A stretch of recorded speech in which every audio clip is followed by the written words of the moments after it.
Good evening, good people. I have to remember that it's not always evening. It may not always be evening when you actually watch the video. So that's why I always say good evening, good morning, good night, good afternoon, whatever, to you guys. Well, it's your manifestation goddess, Nadia Victoria, here today. And I'm so excited because today is Thursday. I mean, it's right before the weekend. But tonight I am working on some oils, and I get so excited and so happy anytime I get in the kitchen and do these oils, guys. And that's how I know, you're getting good energy when you use them because I get so freaking excited, okay? I don't know how your Thursday has been, but if it has been down at any moment today, I hope that now you're feeling a great deal better, okay? But yes, so I wanted to kind of touch base really quickly on this 30 days of manifesting abundance. I just wanted to clarify how that's going to work. So it's going to start March 20th. That is Sunday. If you have a partner, it would be amazing because the two of you coming together, for those of you who have that biblical background when it says where two or three are gathered, you know what I'm saying? So, I mean, I raised up in the church, so I know many scriptures, and they are very applicable to this very 30-day manifesting abundance. So, two or three, okay? If you don't, it could be you in spirit, okay? And there are many spirits, so there are many good ones. So it could just be you and, you and God, you and your guardian angels, don't feel pressured. I still want you to do this because you just being intentional with your manifesting and your prayer life and your meditating is going to pay off. You know what I'm saying? So you can actually use your husband, you can use your wife, you can use your best friend, your co-worker, your neighbor. Hey, come on, do this. But if you don't, do not feel pressure. You still should do this if you want to manifest abundance in your life, okay? And so then, like I said, we're going to start on March 20th. That is Sunday. So in the week of the 20th, you and your partner are going to choose, or you alone, you're going to choose at least one day of the week, okay, for the two of you to get together. If not, it's just you. Now, and listen, I'm saying one day, but if you can do it all 30 days, you're being even more powerful and bringing more abundance into your life. They say creating habits they used to say 21 days or 30 days, but I honestly believe just by this real estate class that I was in, they were saying more like 66 days. So if once you start seeing changes and seeing things happening, hopefully you'll create this a lifestyle of just constantly well, not constantly, but daily prayers, or if because sometimes we do get sidetracked. The phone rings in the morning, we get sidetracked. But at any rate, if you can start making this a part of your lifestyle, then you will see abundance for sure. But during this 30 days, one day of the week, you're gonna just choose, take 15 minutes, choose a day of the week, 15 minutes or more. I'm just saying 15 minutes because that's the minimum that I would like for you to spend on that. If you can't pray for 15 minutes, that's okay. Be quiet and quiet your mind and just listen to some, put you some meditation music in the background, something to just keep you soothed and quiet, and just do some deep breathing and do some affirmations. If you don't know, what to say or what to do, just start affirming. I am abundant. I am healed. All those different things. I am healed from my past. You can do those types of things. And then you can do those. And if you have quiet moments, enjoy the quiet moments. Just be quiet. Be still and listen. Listen to what your heart is saying. Listen to what your gut is saying. Just quiet down for a few minutes. You ain't got to pray consistently for 15 minutes on breaking generational curses and praying for abundance to come in. Sometimes we have to learn to be quiet and just listen to what spirit is saying. Listen to what our gut is saying. Listen to what our intuition is saying. Okay, so those are the things that we're praying for. Manifesting abundance, breaking generational curses, in the realm of finances, in the realm of whatever type of abuses or issues you saw as a child that stunted your growth emotionally. and made you, maybe unsure about if you can even have abundance. Just whatever it is, let it go. Those are the things we're ridding ourselves of so that we can truly manifest abundance. And we're just thanking God that we are now healed and money can flow to us. Good relationships can flow to us. Healing can flow to us emotionally, physically, all that good stuff. And try to remain as positive as you can each and every day. I'm learning every single day, and I'm a lot better than I was, I'm telling you, just a year ago. Okay, 2 years ago. Just say, for instance, we can take any situation and we can just flow with it, because it seems like at that moment, it dictates that you just go to the left, all right? Well, just the other day, I just bought fresh groceries, so we're putting it in the refrigerator. Dakota didn't put the juice in there all the way back. She just put it like on the edge. And so, but there's a lot of things behind it. So she just didn't push it back. I opened the refrigerator, brand new thing of juice fell off. It bust and all that. So I had juice all over the floor, you guys. It was an apple juice, I remember now. But anyways, I could have been just went off on her like, God, you know how we talk, God damn, you didn't put it back, blah, blah, blah. I could have went off. But instead, I just said, well, Dakota, you didn't push it all the way back. So it fell out.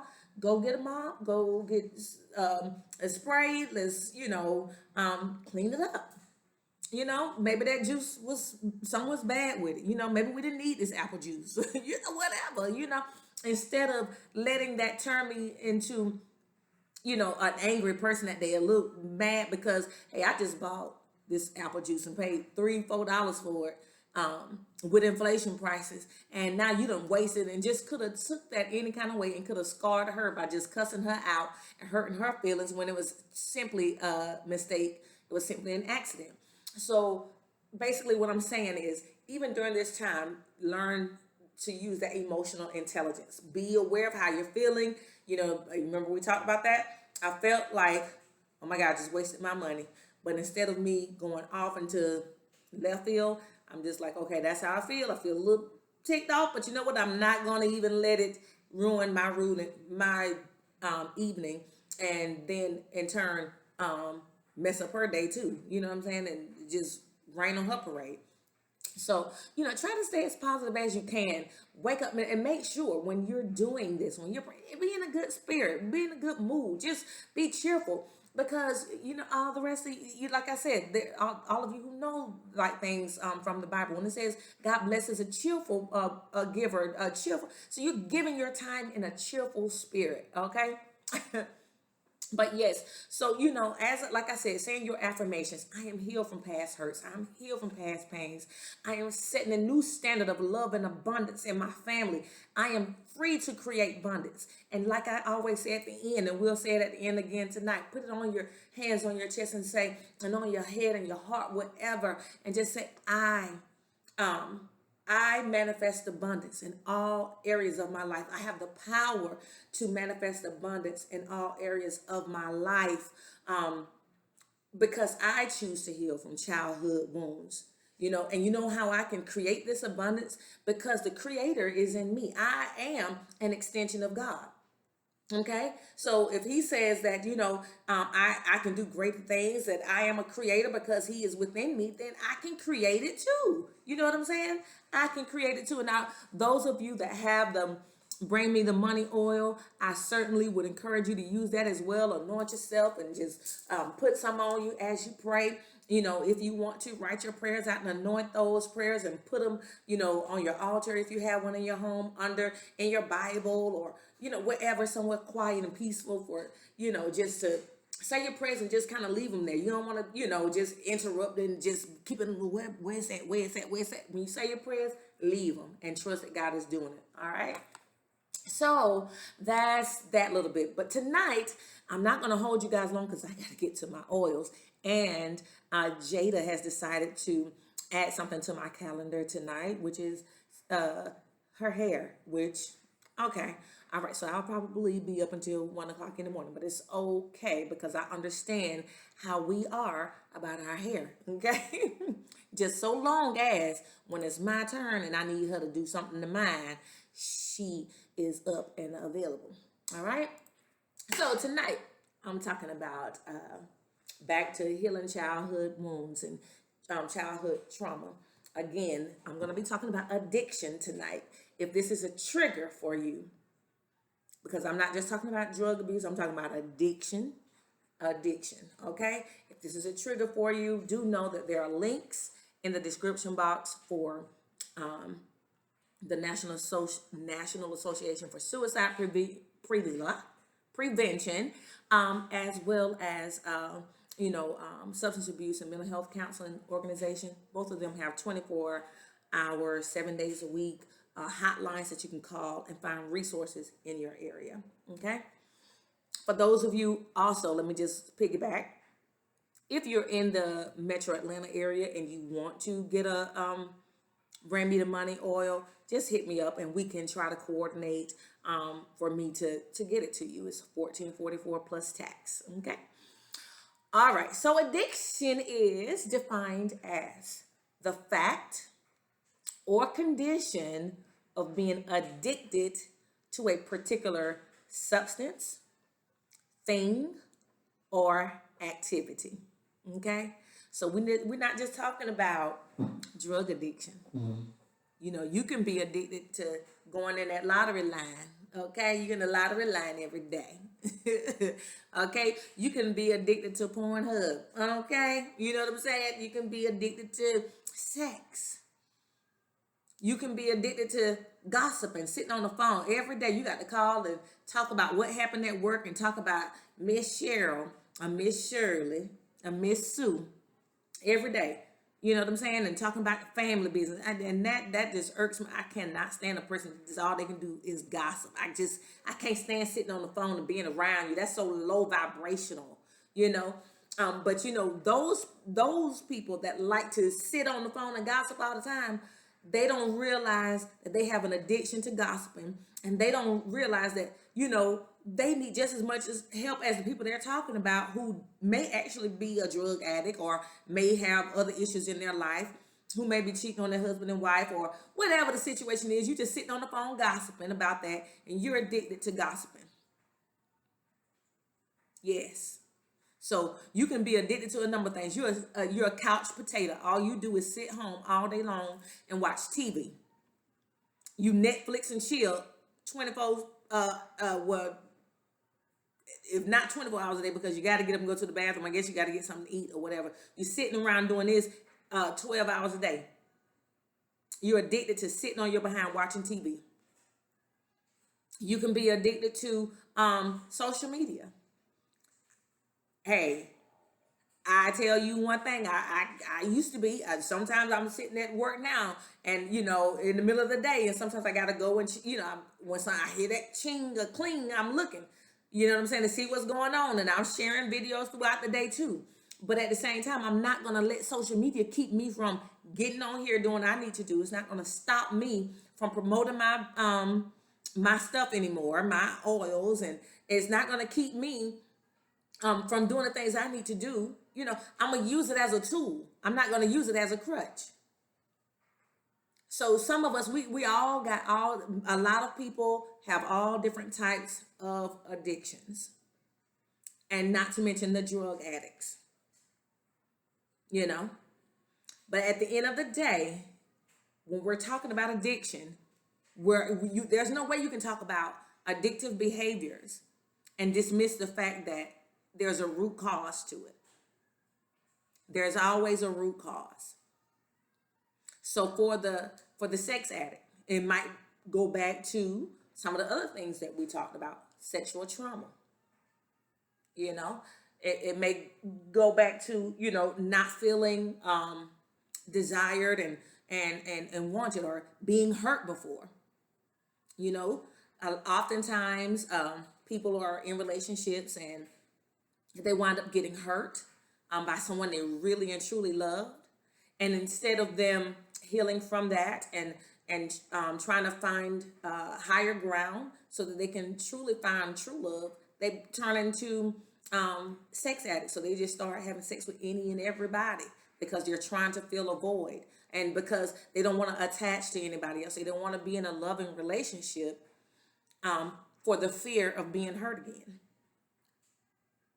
And when you got a fear of being hurt again, but you know, hey, but I can have sex and I can do that real good. So now you're addicted to having sex. So you're just going back and forth, sex with this person, sex with that person, sex with this person, sex with that person. But the root cause is that you're hurt. You're hurt. Somebody you really loved at one point really hurt you. And instead of you know, trying to heal from that, now every woman or every man is trying to hurt you. So you won't give your heart to anybody. You just gonna just go out here and just play with your life. Okay?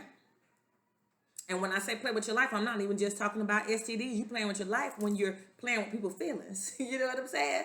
So, you know, you have to be careful out here with that. So if you are one of those people that have been hurt and torn to pieces, and you've chosen to become, you know, a sex addict and just having sex and just, you know, always on Pornhub, always looking at a person sexually and looking, well, who can I bang next, or who can I call tonight? No, that's because you got some underlying issues. And if it's because of sexual trauma, that's an underlying issue as well. And so for those of you that may have addiction to drugs, and there's different types of drugs. People like to say that that you can't be addicted to marijuana, but if it's something that you can't live without, if it's something that is interfering with your ability to operate, if it's interfering with your job, you can't maintain a job because, you know, every time they test you, every time you go for a job and get tested, you know, you got to use somebody else's urine, or you can't get tested because, or you're not getting a job because you're always positive. Then that's an issue, because that means you can't take a few weeks or a whole month away from marijuana just to get a job. That's a sign of addiction. And that means what is going on underneath. So, you know, what's going on underneath. So don't just look at the crack users and the cocaine abusers. We also got opiate abusers. We got people popping Percocets and 30s all day, every day. What are you numbing? What are you running from? But I will tell you, most of these people started with something less and moved up to this. You know what I'm saying? And it all stems from, okay, childhood. Some people were raised in families where this was acceptable. Like, this is what family did. And because family did this because of family trauma.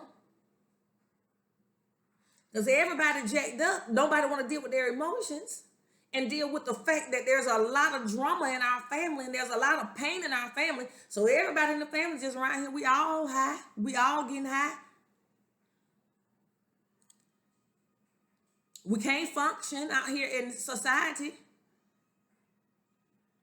I've been in jail 3 or 4 times for numerous things, DUIs and falling asleep at the light, or, you know what I'm saying, or whatever, just all that. That's a sign of addiction. And see, a lot of people, we don't want to admit this. I'm sorry if I'm knocking at your door.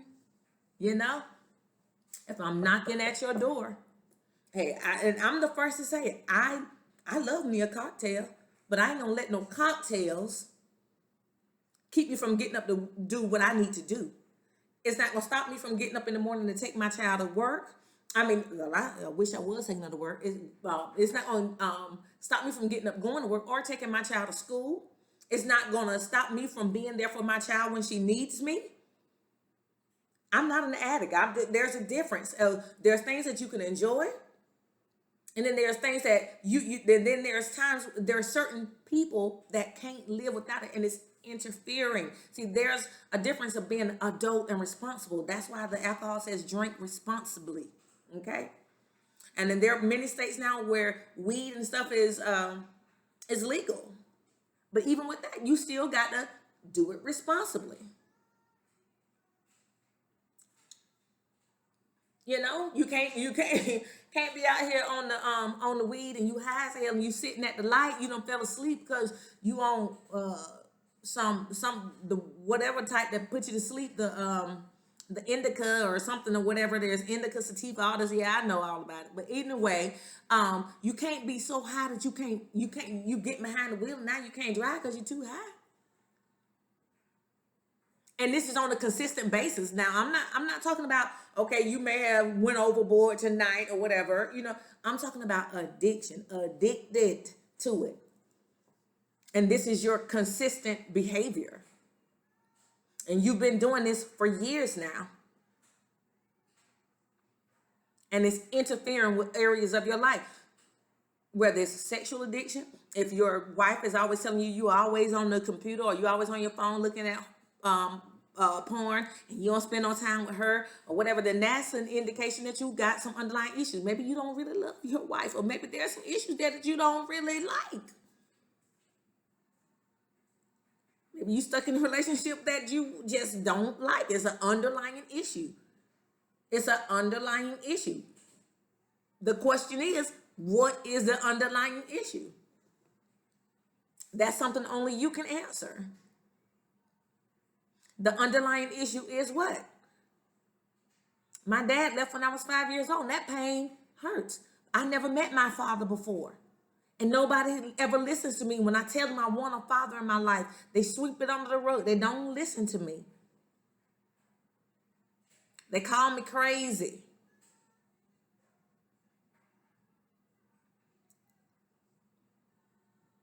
And because nobody listens, nobody cares. Now, this has festered and has grown. And now here, like I said before, now here I am, this 35-year-old, this 45-year-old with all these unresolved pains. And in order to numb them, this is what I do. My father left the home when I was 10. And so now I'm still messed up from that. And I never accepted that. I always felt like he abandoned me. And even now, here we are, 35, 40 years old. And we're still hurting from our dad leaving us and feeling abandoned. Okay? At some point, we got to take responsibility for our own lives and our own future. Yes, Dad did leave. Yes, you did feel abandoned. And no one took the time to come and pick you up and hug you and tell you, baby, it's going to be okay. But instead, they your mom was too busy dealing with, now she has to work all the time. And she is trying to mask her feelings of being hurt and disappointed from a failed marriage or a failed relationship. She's dealing with her own emotions that she don't even have time to come and sit down with you and see how you're feeling about it. So yes, as a child, you felt abandoned and you felt like nobody cared, that, your dad was gone now and, you lost this intense relationship with him. And it could be your mother, whatever. It could be anything. I'm just going with whatever scenario spirit puts in my head. So your feelings were not attended to not because all the time your mom didn't care, but she was going through her own turmoil. It wasn't because your dad didn't care, but they was trying to deal with it too. And oftentimes in our community, we do not promote talking about feelings. We do not promote therapy. We always think like, oh, well, they can deal with it. But you around here, you dealing and you ain't dealing well with your issues. So how you think a 10-year-old supposed to deal with it? How you think a 12-year-old supposed to deal with it? You can't deal with your stuff in an adult behavior. With an adult mindset is what I meant. People are hurting. Children are hurting. And we're sitting around here thinking like, oh, well, they'll be all right. No, they won't be all right. What's going to happen is that child is going to turn into an adult, and there's going to be some more serious issues. Because now this child is addicted to drugs. He's addicted to sex, or he's addicted to whatever. Now you at the jailhouse having to bail him out. because this addiction done went too far. Because you didn't take the time to see about your child. And now adult, you got to take ownership, because once you become an adult, your parents' job, no matter how good or how bad it was, now you gotta come to terms with that. And you have to say, am I going to continue on this road of addiction where it is causing turmoil in every aspect of my life, except for with the homies with whom I'm always getting high with? But you know what? Even with them, there's going to be some issues, because you're going to be done drunk too much, or he done drunk too much, or, you took too many pills, or it's always, so when both of y'all high, something going to happen then, you know what I'm saying? So I can't even say that relationship isn't affected. I done seen too many of these Instagram and YouTube videos and all the stuff all over social media where two drunks is going at it too. So, the stuff, addiction affects all areas of your life. And it's not, like I said, you can't just listen to this video tonight and be like, okay, well, I'm done. I'm putting the pipe down, or I'm done. I'm stopping with Pornhub. And it's not always going to happen like that with everyone.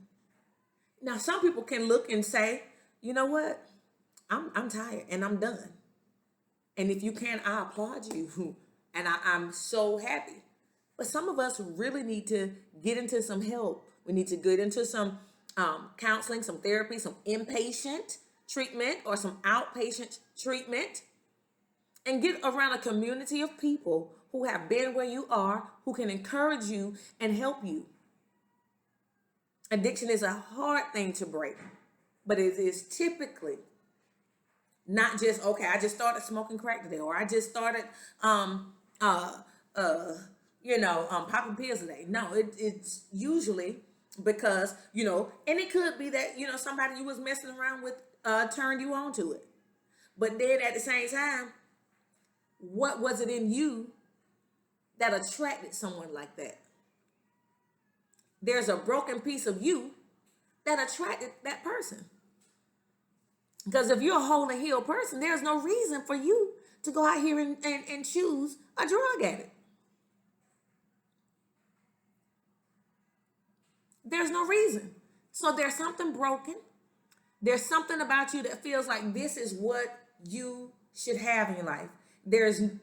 And like I said, sometimes it's because we haven't seen the examples. Or the environment we grew up in was, people in relationships with people they shouldn't be in relationships with, because they were low vibrational, they had low self-esteem.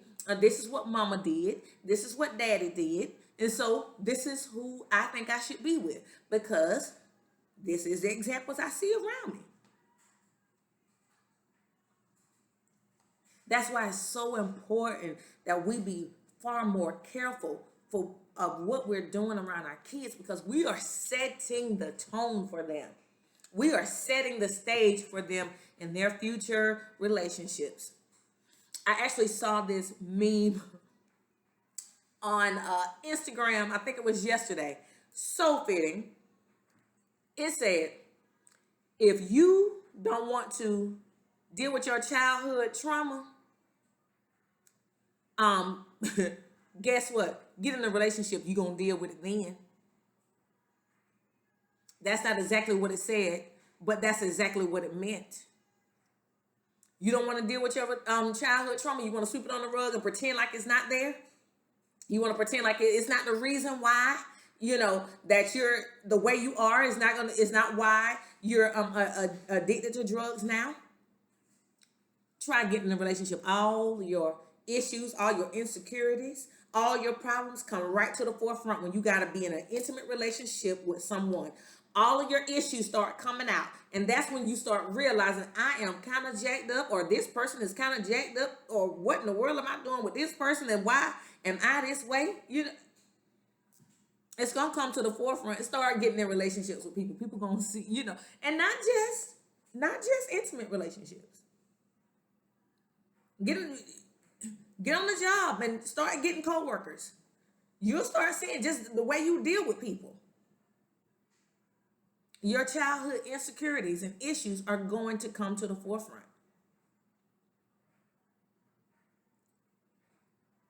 I know, if there's any addict that's actually looking here today, they're obviously looking for something. You're here for a reason. I want you to stop using what happened to you as a child to continue to numb yourself with drugs and alcohol. Or what happened to you when you were in high school. Or what happened to you when you were in prison.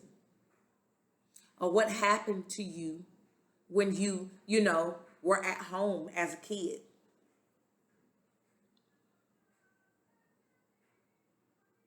Or what happened to you when you was at Job Corps? Or what happened to you when you were off at college?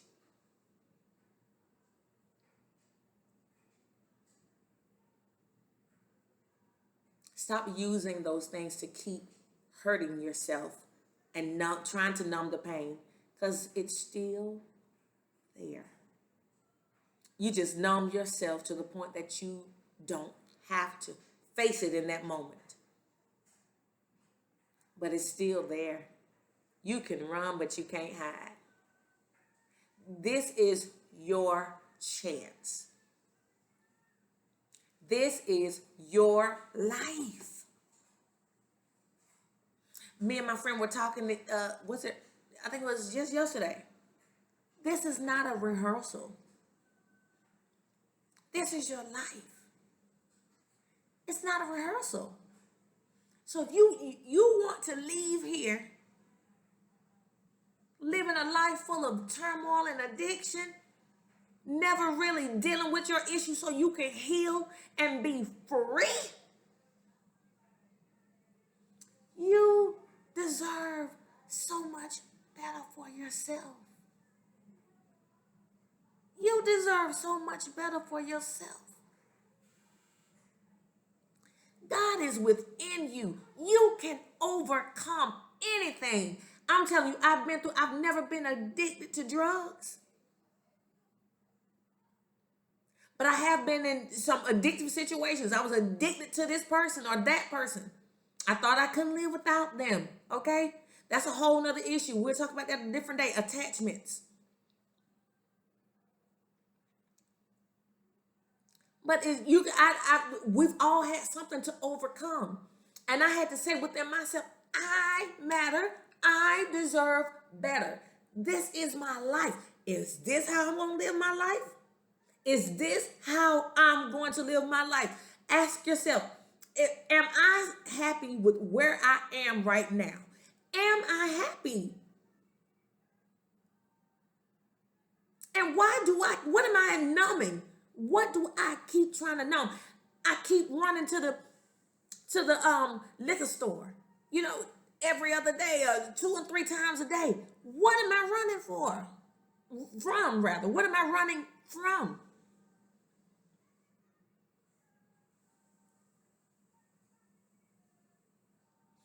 And some of us, we can be so addicted to religion. We're so addicted to religion. Lord have mercy, I gotta run to the church, or I got to read the Bible all day long. You just addicted to religion. Now you can't relate to nobody. Don't nobody want to be around you because you got your religious head stuck up your behind. Don't nobody want to be around that. You need balance in your life. This world is full of all different types of people from all different walks of life, all different understandings about spirituality, religion, whatever. And we should not be trying to force nothing on nobody. Show them through your life. Show them through your love. I'm on a whole another road right now, but that's okay. If I'm saying it, God must have wanted me to say it. Show love to people. Show love. And again, and none of the religious books I've ever read, and I've read quite a few. I've read so many different ones, from the Bible to some of the Quran to a lot of spirituality books from all different religions, from Buddhism to hoodoo to what blah blah blah. And none of these teachings do they tell you to walk around with your nose down at somebody else. It's all about I am, the God that's within. And it's all about love and mastering this lifetime and overcoming obstacles in life. That's really what it's down to. So if you so addicted to religion that you're what they say, you're so holy that you're no earthly good. You can't even have you can't even communicate with people. You can't have a conversation with people. Come on, man. Come down off your high horse. Come down off your high horse and treat people with love and respect. Treat people with love and respect. Everybody's not you. Everybody don't think like, and I have to think, everybody doesn't think like me. Everybody doesn't think like you. Everybody wasn't raised like you.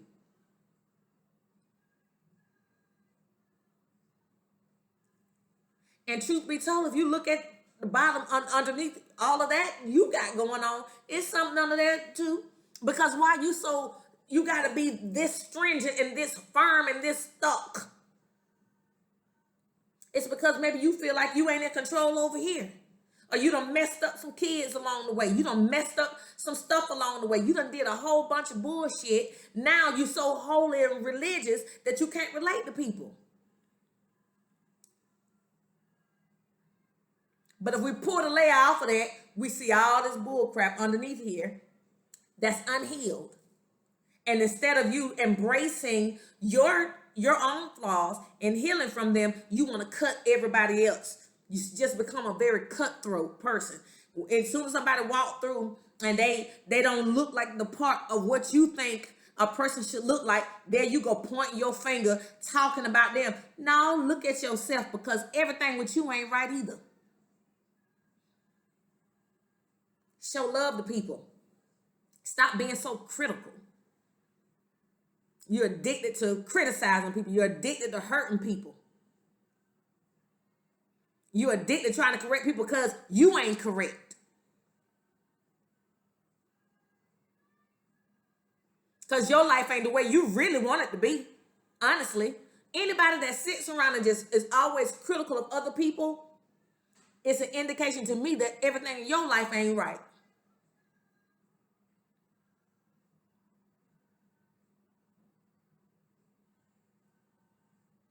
You need to work on your addictions.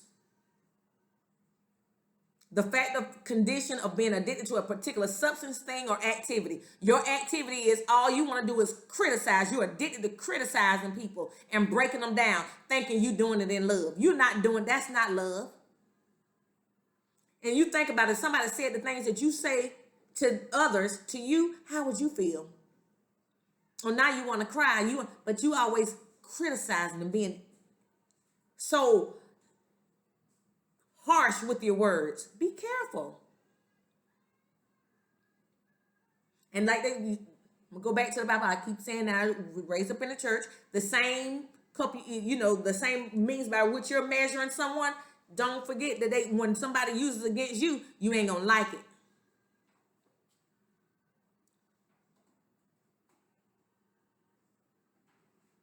So we are addicted to a number of things. It could be from activities, substances, things. But the thing is, when you go down memory lane and you determine where did this come from? What is the root of this? Whether it be sexual addiction, drug addiction, what am I numbing? What am I numbing? All of the addiction, you're numbing something. You're numbing that, you know what, I'm not all that I should be because I'm still stuck on what happened to me. I'm not emotionally evolved. I haven't healed. I don't know how to heal. I don't know how to, I don't know what to do. I don't know how to deal with this addiction.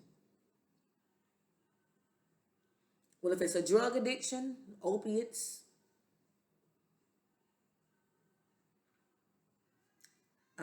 cocaine, whatever, cannabis, weed. There are so many different programs out here, outpatient, AA, NAA. You can try, get into some individual counseling or therapy. Addictions is not something easy to overcome because first of all, you got to come into terms with the fact that you got a problem. And not very many of us want to admit that it's a problem. It's a problem that I'm sitting on Facebook and Instagram all day and all night and the trash running over and I'm too lazy to get up and take it out because if I get up, I'm going to miss what's going to happen next on this video like I can't rewind it.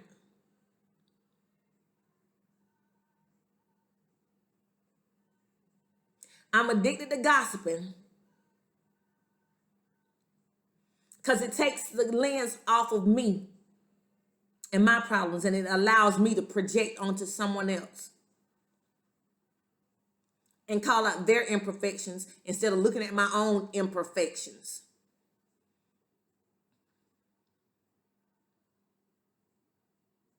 I'm addicted to gambling.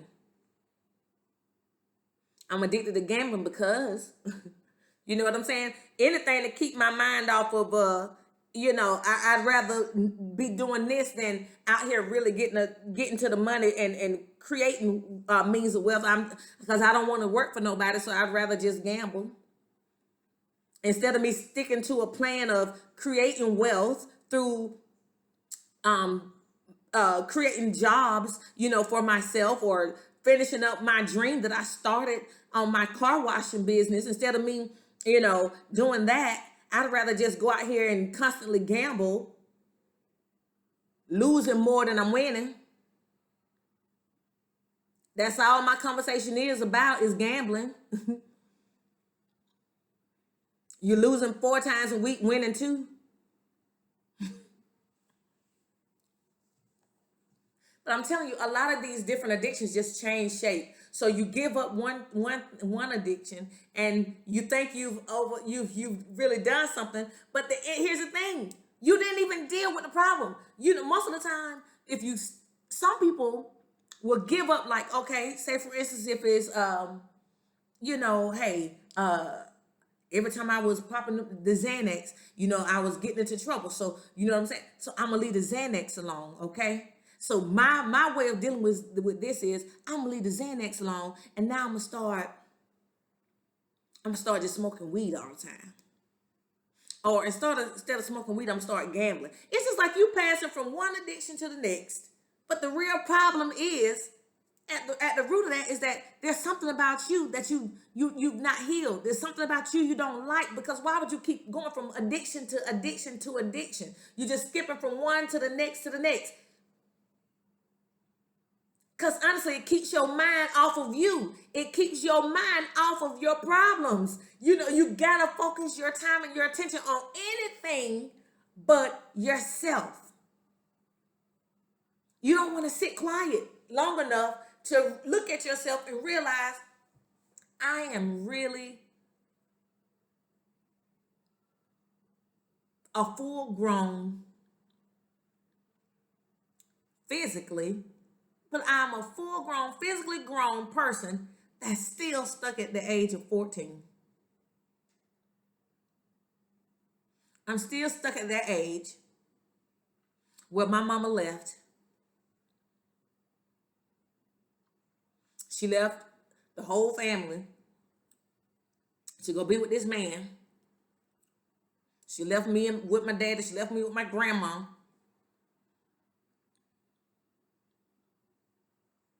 And I haven't been right since. Or I had to be grown at a young age. And because I had to step up to be more of an adult at the age of 14, instead of a child, now I'm always, hey, I gotta do it this way. Now I'm scared that, you know what I'm saying? Because as a child, I basically was being an adult. So now it's in me that, hey, I gotta do whatever I gotta do to get this money. I gotta get this money. I gotta get this money because I can't go back to when I was 14 and my mama walked out on the whole family. And we didn't have. So I had to get a job, as soon as I could. Because I didn't want to ever be at the point like of poverty where we was. But at the end of the day, it's an addiction. Now you're addicted to working, getting money, or doing whatever it is that you get, do to get money. You're addicted because in your mind, you don't want to ever be where you were at 13, 10, 12, 14. So your addictive mindset is, I gotta go to work. You got 3 and 4 jobs. You ain't got time to deal with nobody. All I'm addicted to is this money because I remember when I had shit, okay? I came from nothing. So I gotta get it. I gotta get it. I don't have time to build real relationships with people because I'm too scared of, love might come and deter me from getting my money and I'll be broke and poor again. Some of us got all different types of addictions. And that's why I didn't want to just put it on the drug addicts today, because I'm pretty sure that as soon as y'all looked at this, y'all thought it was going to be just like addictions on drug and alcohol. Yeah, she's going to be talking about my uncle, or she's going to be talking about my dad, or she's going to be talking about my brother. But now I'm talking about you. And I'm talking about us. Because we can all get sidetracked sometimes, but you know what? We can't let addictive behaviors overtake us so that it interferes with our ability to be balanced. They say too much of anything is not good for you. Water is so good for you, but if you sit around and drink gallons and gallons and gallons of water back to back to back, you're going to wind up with some brain swelling. You're going to have some issues. You're going to have some edema. That's when people in the medical field, swelling, edema, swelling.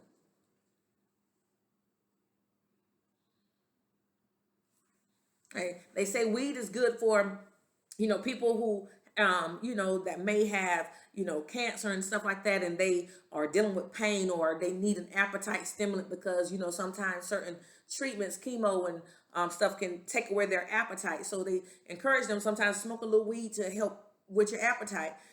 So CBD oil and THC may have some good benefits to it, but just sit around and do it 24/7 or whatever, and now you can't even get up to go to chemo. You know what I'm saying? You're doing it so much, now you're missing all your doctor's appointments. There has to be balance in everything. You're sitting there talking about everybody else. You're so addicted to staying on that phone talking about people, you can't even fix your own self, your own household out of order.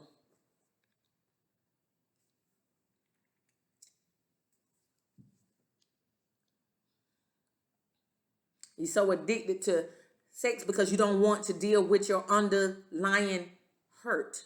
You was hurt. You was hurt. You were hurt by your own mama when she left you. You were hurt by your own daddy when they left you. You were hurt by your own uncle when he touched you inappropriately.